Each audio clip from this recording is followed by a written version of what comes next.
Good afternoon, everyone. My name is Christine Joyce V. Sanchez, and I'm from Group 7.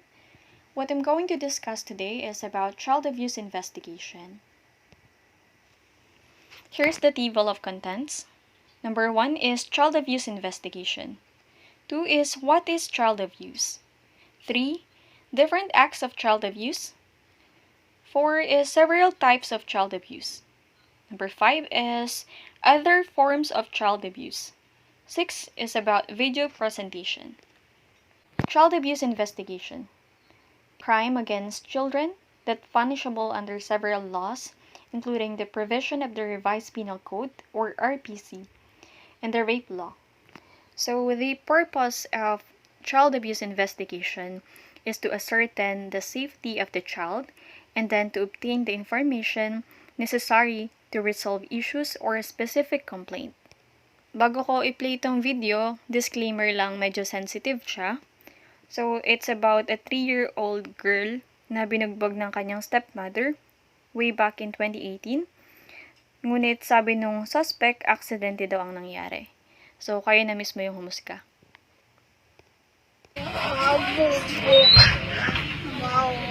Ano yung ginawa sa'yo? Nabugbog tampas. Binugbog ka, sinampal ka, pinalo ka. Ano pa ginawa sa'yo? Nabugbog. Ano ginawa sa mata mo? Nabugbog. Ginanong ka ba? Sinuntok ka ba? Paano ginawa sa'yo? Ginanong ka? Ay, sa ulo mo na paano yan? Nabugbog. Nabugbog din. Anong gusto mo mangyari kay Berna?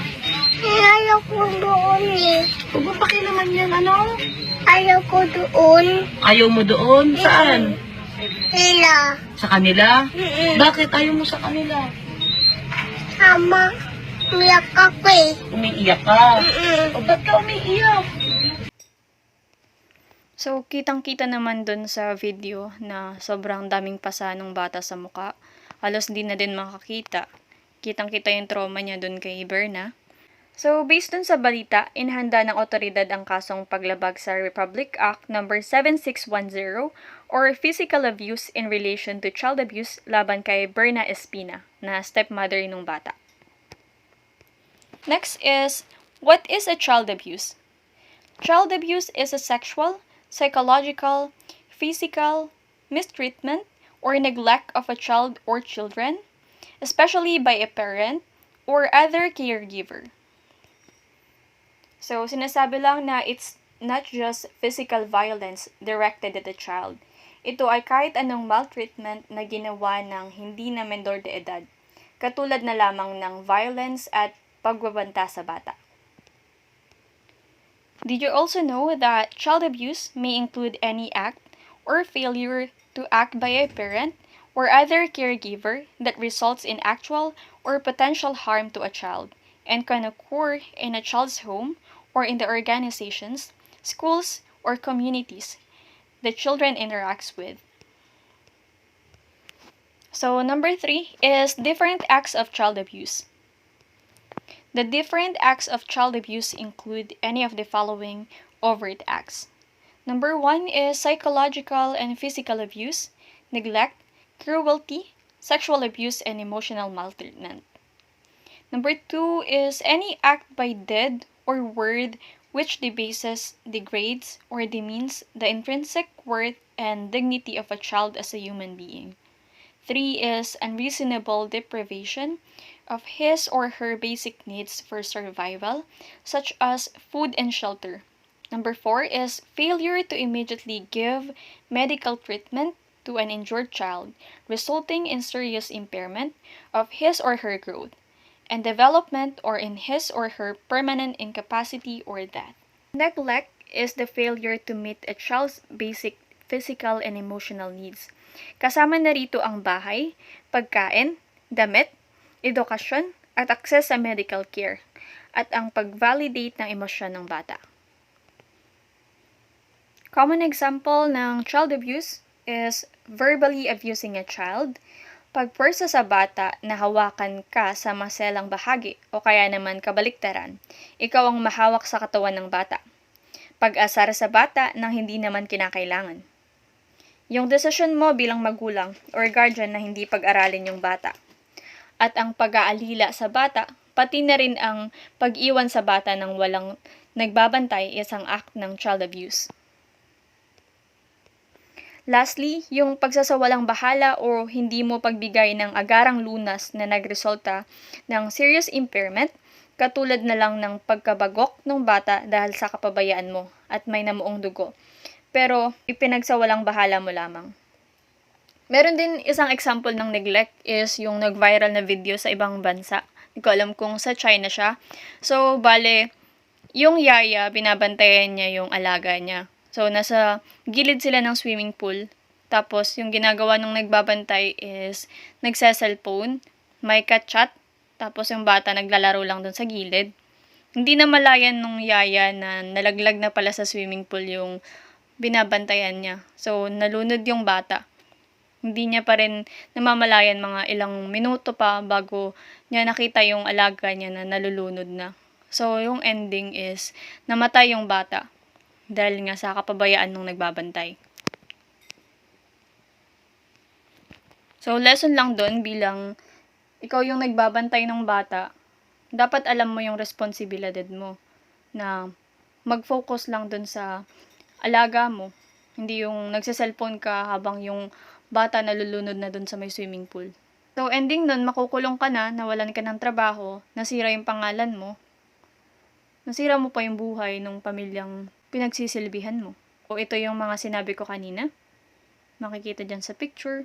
Yung verbally abusing a child, forcing a child to touch you, teasing a child unnecessarily, breaking down the self-confidence of a child, exposing a child to pornographic acts or literature, hitting or hurting a child, often to relieve your own frustration, manipulating a child, touching a child where he or she doesn't want to be touched, not taking care of a child, for example, unclean, unclothed, and unfed child, hitting and ridiculing a child at school. So, meron lang ako naalala dun sa may hitting and ridiculing a child at school. Meron akong kaklase nun, grade 2. Treasurer namin siya, tapos nawala niya yung fund ng klase. Siyempre, yung teacher, sinumbong siya dun sa guardian niya. Tapos yung guardian, galit na galit, nagpunta dun sa may classroom. Tapos, ang ginawa niya dun sa kaklase ko, pinababa niya yung palda, pati yung short, kita yung panty niya. Tapos, pinalo niya sa harap ng maraming tao. Siyempre, yung trauma ng bata, hanggang ngayon, dala-dala niya. Number 4 naman is several types of child abuse. There are several types of child abuse, which include, number 1 is cruelty. This refers to any act by word or deed which debases, degrades, or demeans the intrinsic worth and dignity of a child as human being. Cruelty, ito yung mga nakaranas ng pagmamaltrato at nakaranas ng labis na takot at pagkawalang ng tiwala sa ibang tao. Meron rin itong long-term effect, katulad na lamang ng educational difficulties. So, kapag nakaranas ka ng pang-aabuso ng bata ka, mahirapan kang mag-concentrate sa klase, bababa din yung score mo, at mahirapan kang makisalamuha sa ibang tao. Next naman is low self-esteem o mababang kumpiyansa sa sarili. Parang yung ginagawa nitong mga naaabuso is nag-isolate sila. Takot silang magtiwala uli o makisalamuha dahil nga doon sa trauma na naranasan nila. So, next naman is yung lascivious conduct. It is any intentional touching, either directly or through clothing, of the genitalia, anus, groin, breast, inner thigh or buttocks, or the introduction of any object including finger into the genitalia, anus, or mouth of any person, whether of the same, opposite sex, with intent to abuse, humiliate, harass, degrade, or arouse, or gratify the sexual desire of any person, bestiality, masturbation, lascivious exhibition of the genitals, or on public area of a person. So, under Section 5 of Republic Act 7610, Ang penalty ng lascivious conduct kapag ang bata ay under 12 years old of age ay reclusion temporal. Common example is yung intentional na paghawak sa maselang bahagi ng bata. Next naman is yung physical abuse. This refers to any act which results in non-accidental or unreasonable infliction of physical injury, which includes but is not limited to lacerations. Lacerations means yung malalim na sugat na sanhi ng matutulis na bagay tulad ng bubog, kutsilyo. Fractured bones, burns, internal injuries, severe or serious injuries. So, example nito is yung pagpalo sa bata, pagsipa, tadyak, pagbuhos ng mainit na tubig, pagpaso gamit ang sigarilyo or plancha. So, next naman is yung psychological abuse. Refers to any harm to a child's emotional, psychological, or intellectual functionality which may be exhibited as severe anxiety, depression, withdrawal, or outward aggressive behavior, or a combination of said behavior, which may be demonstrated by a change in behavior, emotional response, or cognition. So, very common is yung name-calling, pag-iinsulto, pagbabanta. Kapag bago pa lang yung nangyari, parang takot sila sa tao, tapos nagiging agresibo sila kapag may lumalapit sa kanila na hindi nila kakilala. So, makikita natin yun kapag nanonood tayo ng mga documentary ng pang-aabuso. Parang konting sigaw mo lang, matatakot na sila, manginginig, kasi nga dahil dun sa trauma na naranasan nila dati. Next naman is number 5, child neglect. Refers to the failure to provide for reasons other than poverty, adequate food, clothing, shelter, basic education, or medical care, so as to endanger seriously the physical, mental, social, and emotional growth and development of a child. According sa Women and Children Protection Units, nag-conduct sila ng research sa lahat ng ospital dito sa bansa at merong 8,948 na batang Pilipino ang nakaranas ng pang-aabuso.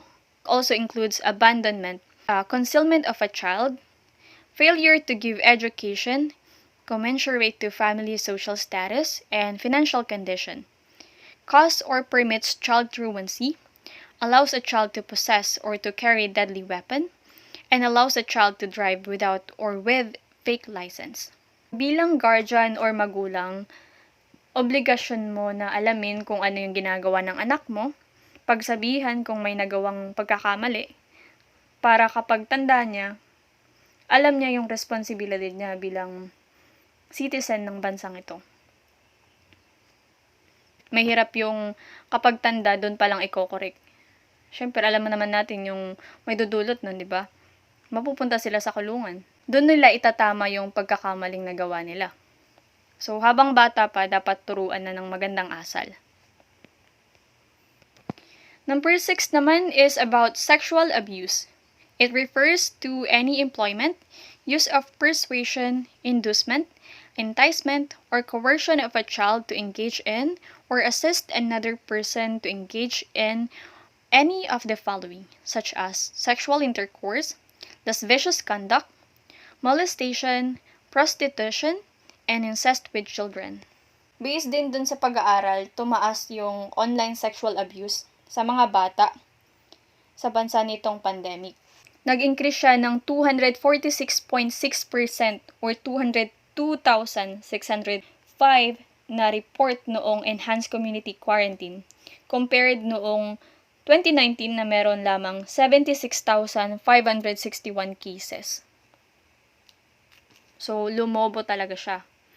Kailangan natin magkaroon ng awareness, tapos prevention, para alam din ng mga bata kung paano at kanino sila magsusumbong kapag nakaranas sila ng pang-aabuso. Next naman is about prostitution.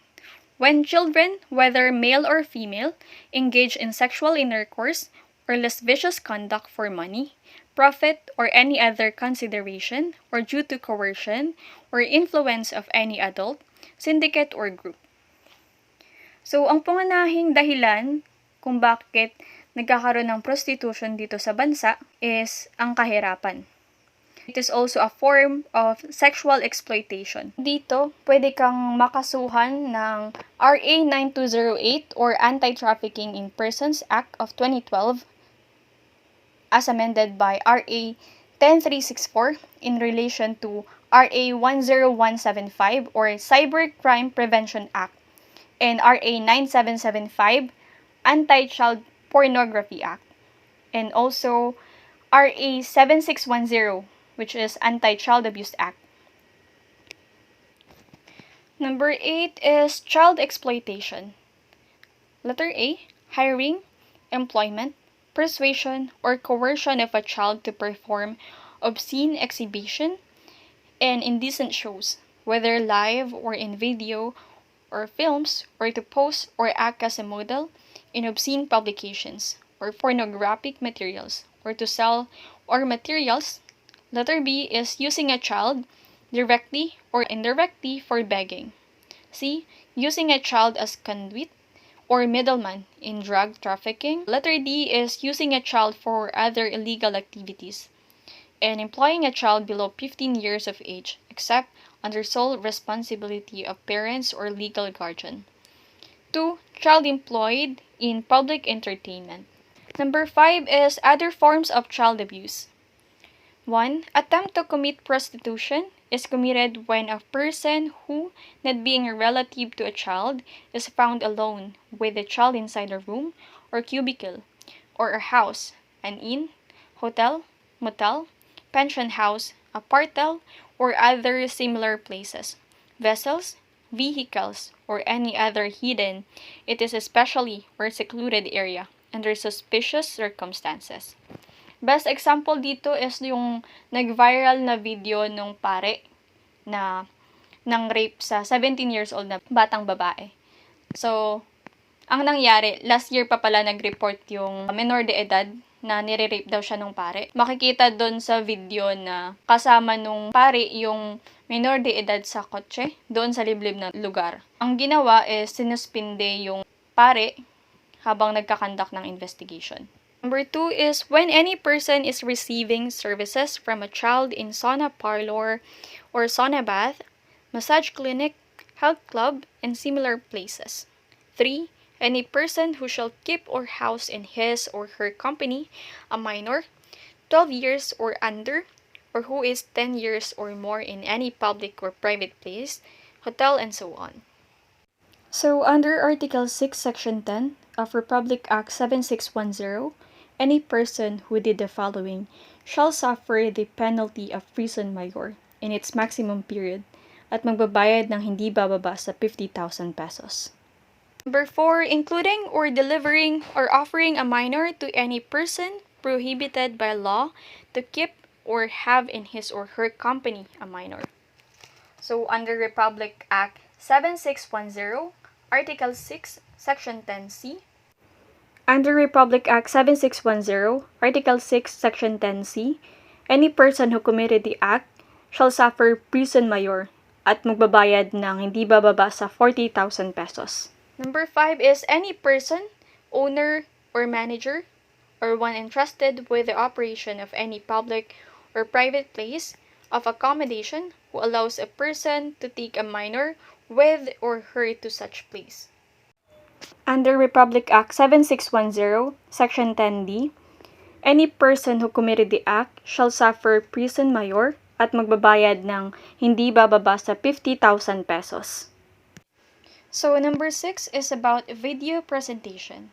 Pero bago ko simulan, I just wanted to say na bilang isang tagapagsalita laban sa child abuse, naniniwala ako na bawat bata ay may karapatang protektahan laban sa anumang uri ng pang-aabuso o karahasan.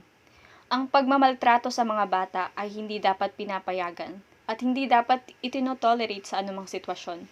Kailangan natin bigyan ng pansin at pagkilala ang mga karapatan ng bata upang matiyak na sila ay ligtas at maingat na kinakalinga.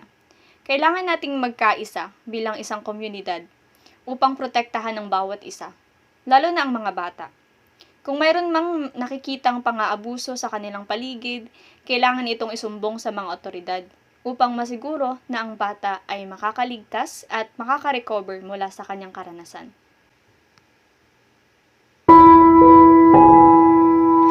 I thought I saw a man brought to life. He was warm, he came around like he was dignified. He showed me what it was to cry. Well, you couldn't be that man I adored.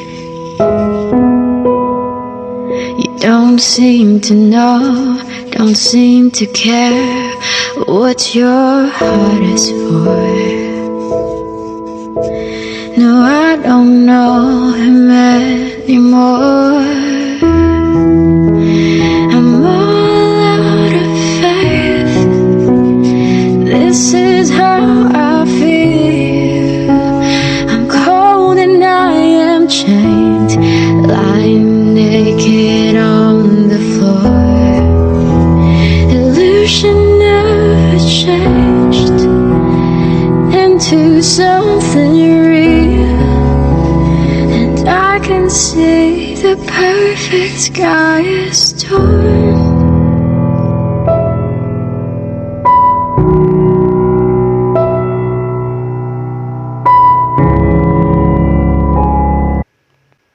Thank you for joining me today for this important presentation on child abuse investigation. I hope that the information provided has been helpful and informative. As we discussed, investigating child abuse cases is a complex and sensitive process that requires specialized training and expertise.